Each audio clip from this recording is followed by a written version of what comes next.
Thank you. Thank you. Good afternoon. Thank you so much, Reg. Wow. Thank you for your incredible leadership for our country.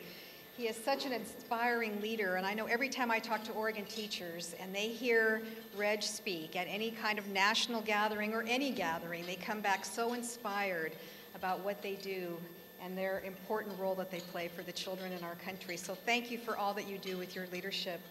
Thank you, Mickey Ibarra, for this wonderful opportunity. Thank you so much. Thank you for your leadership. You are an inspiring leader for the Hispanic community all across this country. What a role model you are for all of us. Thank you.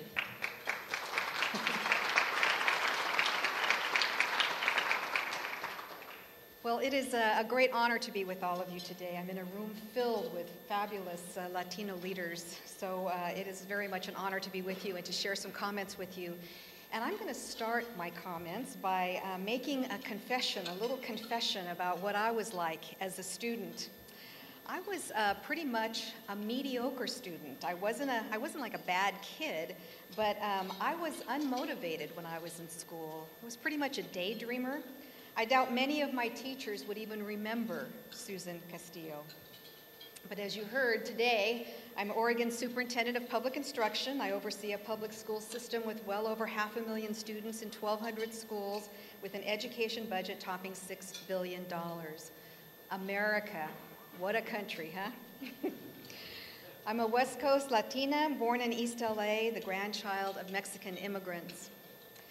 My dad was a sheriff's deputy. My mother worked in a factory. She left school in the 8th grade, and she always used to encourage me and my brothers to earn a living with our brains rather than with our backs, as she did. When I was little, we moved to a mostly white middle-class suburb because my parents wanted us kids to have opportunities that they didn't think that we would get in the Los Angeles neighborhoods that they grew up in. I went to high school in the late 60s, a pretty crazy time to be a teenager, but I wasn't a big rebel because remember, my dad was a cop, so I couldn't get in too much trouble. The one demonstration that I did take part in was a little sit-down at school to protest the school administration's objections to students wanting Steppenwolf, remember the rock group Steppenwolf, to perform at our school. Remember Born to be Wild? That was us. Well, anyway, that was pretty much the extent of my radical student activism, was that sit-down strike. And after I graduated, I didn't really believe that college was for me. My parents made sure, of course, that me and my brothers did complete our high school education. But in my household, as I was growing up, we didn't really have conversations about what university I was going to be going on to. And no one in my high school talked to me about going to college or get me even thinking about the possibility of college.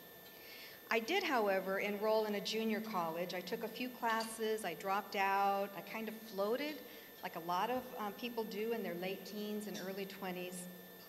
And a few years later, I found myself in Oregon working in the secretarial pool at Oregon State University. I was what you call a late bloomer.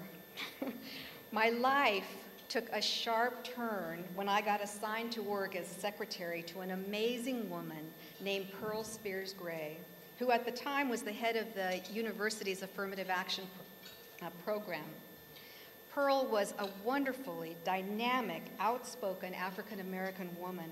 She was a fearless and tireless advocate for justice, and she moved people and institutions with her courage and intelligence. And I was pretty much in awe of her every day. And Pearl saw something in me that most of my teachers probably missed. She saw potential. Pearl was my mentor. She encouraged me to go to school and to earn my degree. And during a time in my life when I didn't know what I wanted to do or be, Pearl believed in me, and at that point, that was all that I needed. And I want to take a moment here to just emphasize the important role that we play as leaders to mentor others, and how powerful those words are when you say to someone else, you have potential. Let me help you set high goals for yourself. You can be successful in college. They can change someone's life when we say those words, and Pearl's words certainly changed mine. As a student at Oregon State, everything changed. I was motivated to hit the books, to really get into learning. I loved it. I was like a sponge. And I earned my degree and started my journalism career as a news reporter and anchor for a local television station in Eugene, Oregon. And I was feeling quite content with my broadcasting career. I loved it, when I was approached about becoming a state senator. I spent so many years covering politics from the outside with a reporter's objectivity, but I also wanted to try to make a difference in the public policy arena. And when I finally decided to do it, I can remember sitting at home in front of my computer, writing my first political speech, talking about the major issues and where I stood on major issues, and talking about my story, my family, and my background. And as I went through and looked at the first draft, I could barely get through it because I became very emotional. I was sitting there in front of my computer and I was just crying. I was just sobbing, and I didn't understand why I was so emotional. And then it hit me. At that moment, I was fulfilling the dream of my grandparents. They came to this country with very little. They worked, they struggled, they strived to make a living and to raise families. They really believed that this is the land of opportunity. And here I was, getting to live that dream. And I have to tell you that that was a powerful, profound moment in my life. And it is at the core of what drives me in the public service work that I do today, because everyone should have an opportunity to live the dream, and that's what I work for. As the first Hispanic woman elected to the legislature in Oregon, I had something to prove. I worked very hard, diving into issues from policy, farm worker rights, environmental protection. But I connected most with the issues related to education. So a few years later, when Democrats were looking for someone to run for school superintendent, which is a statewide elected position in Oregon, I gave it my best shot, and I won. And I'm now in my 5th year on the job after winning re-election. And I've pushed all sorts of issues and gotten mixed up with my share of arguments and controversies. But from the start, my top priority has always been closing the achievement gap for poor and minority students. Across this country, you see poor students, you see minority students, millions, lagging behind in reading and math, failing and dropping out of school, and missing out on that dream. And for too long, society and yes, schools wrote off these kids as unable to learn or being unreachable. And there have been plenty of excuses. There was plenty of blame to go around: poverty, crime, drugs, dysfunctional families. Well, I don't believe in making excuses, especially when it comes to our kids. I believe in taking responsibility, and that is the work of closing the achievement gap. That's what it's all about, taking responsibility for our children. By far, the biggest, fastest growing demographic of kids is Hispanic. More than 1 out of 5 school children in this country is Hispanic, and that's more than a 50% increase since the early 90s. Now, Oregon is not California or Texas or Florida, but like many states, we are experiencing a boom too. Today, Latinos represent 15% of our students in Oregon, and we're expected to double our numbers by 2020. Nationally, Latino students are more likely to come from poverty. 3 out of 4 Latino kids qualify for free or reduced school lunch. Latinos don't do as well on reading and math tests. They're more likely to drop out, less likely to go to college. And throw in the number of English language learners, about 5 million kids across this country, and we've got our work seriously cut out for us in America's schools, let me tell you. But here's the good news. Nationally and in Oregon, we are beginning to narrow the achievement gap. And make no mistake, we have a long ways to go. We're not where we need to be. but we are making slow, steady progress. And believe me, we need to continue to approach this work with a sense of urgency all across this country. The most amazing thing, at least in Oregon, is that we did make progress on this issue during a time when our state budget was in a serious downturn and schools were being forced to make devastating cuts, eliminating programs and increasing class sizes. Now, believe me, money is important. We have a way to go to make sure that our schools in Oregon have reasonable class sizes and can offer our kids quality art and music programs and help them have those 21st century skills that they need to be successful. But money isn't everything, or else we wouldn't have been able to make the progress that we have been making. So how is it getting done? Well, there isn't a magic formula, there's no textbook with step-by-step instructions about how you close the gap, but I can tell you what's working in Oregon, at least when we look at our successful schools, the work that they're doing. Everything at the heart of the work, everything begins with high expectations for what students can achieve. All students. Just because a child lives in poverty or his parents are too tired from working 3 jobs to help with homework doesn't mean he's not smart or that she can't learn. Do you do everything you can to help that child cope with the challenges he faces outside of school? Absolutely. But do you lower your standards because you feel sorry for that child? No way. Let me tell you just about one of our wonderful principals in Oregon. Her name is Enadilia Schofield, and she's the principal of W.L. Henry Elementary School, where 3 out of 4 kids is Latino, and most come from poverty. She's got this call and response thing that she does when she visits with her students. She asks them, "What's your job?" And the kids call back, "To learn." And then she asks, "So when you grow up, you can go where?" And all these beautiful kids answer, "College."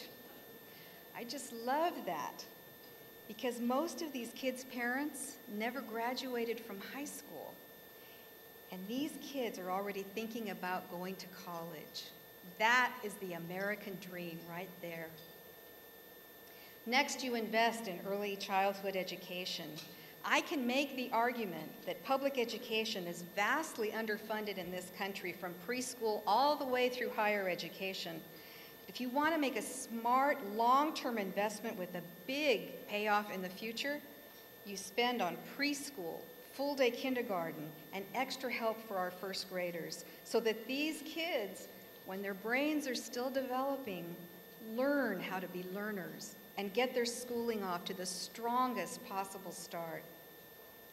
And schools also need to do a better job getting parents and communities involved. You sometimes hear that culture and language throw up barriers that are difficult to overcome. And a lot of parents don't have much schooling themselves, or their experience with the system has left them feeling wary and burned. And that all may be true, but we cannot throw up our hands and give up because all parents at heart want what's best for their children. Schools need to get more creative about reaching out, offering after-school programs, night classes, social events. We need more training so that our teachers know how best to educate kids from diverse backgrounds. All teachers want their students to succeed. We need to help them do that. And I also believe that schools need to be more entrepreneurial about coordinating what they do with local governments and nonprofits and businesses big and small. There are resources out there. We just need to do a better job of tapping them. And finally, you need accountability. I talked about teachers holding high expectations for kids. Well, we need to have high expectations for our schools too. We have so much data now to track how students are doing. We need to press for progress.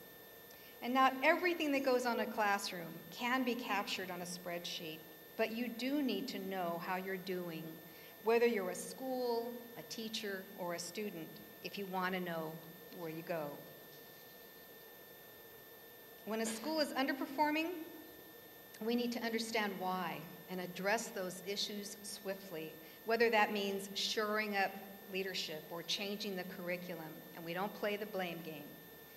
And when we see a school that's excelling, that's really reaching for the stars with all of their students, we need to understand what's going on there too, so we can make more of that happen in more schools.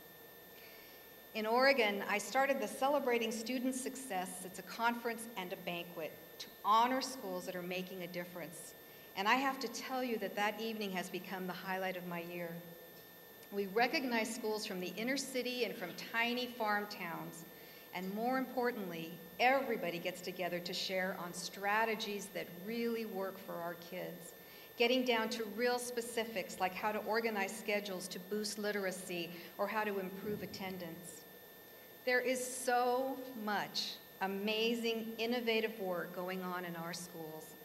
And too often, we focus on the failures when we have so much to learn from the success. I hope everyone in this room will join me, if you aren't already, getting involved in what's happening in our public schools. Whether that means raising money or awareness, volunteering in classrooms, or just being an advocate. Because I know what it feels like to be a kid who isn't connecting with school, and I bet I'm not the only one in this room. But I also know the thrill of finally getting it, of discovering a love of learning, and how education can transform your life. Now, since 9/11 and the Iraq War, education's been set aside nationally. If we really care about this country's future, we need to think big about our schools. Education needs to be put back at the top of our nation's priority list. Absolutely.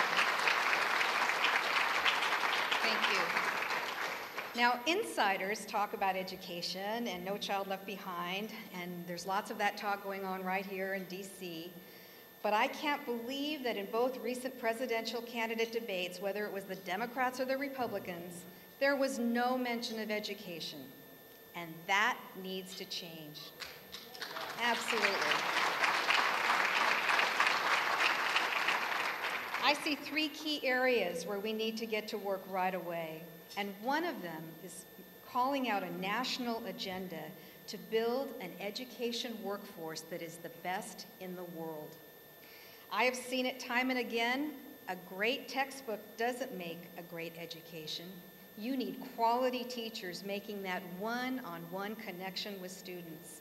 So let's get them the quality training and the support that they need to help every student succeed in this 21st century global economy. And let's develop strong leadership in our schools so that those leaders have the skills to create successful learning environments for our students. 2, let's make sure that our children do start school ready to learn. The achievement gap begins before children enter school. So we need quality preschool programs and parent training to ensure that when kids start kindergarten, they're not already behind. They're hitting the ground running. I tell you, it's much easier to do well in a race when you're not playing catch-up from the very start. And 3, let's make some targeted investments in our middle schools and our high schools to help our struggling students.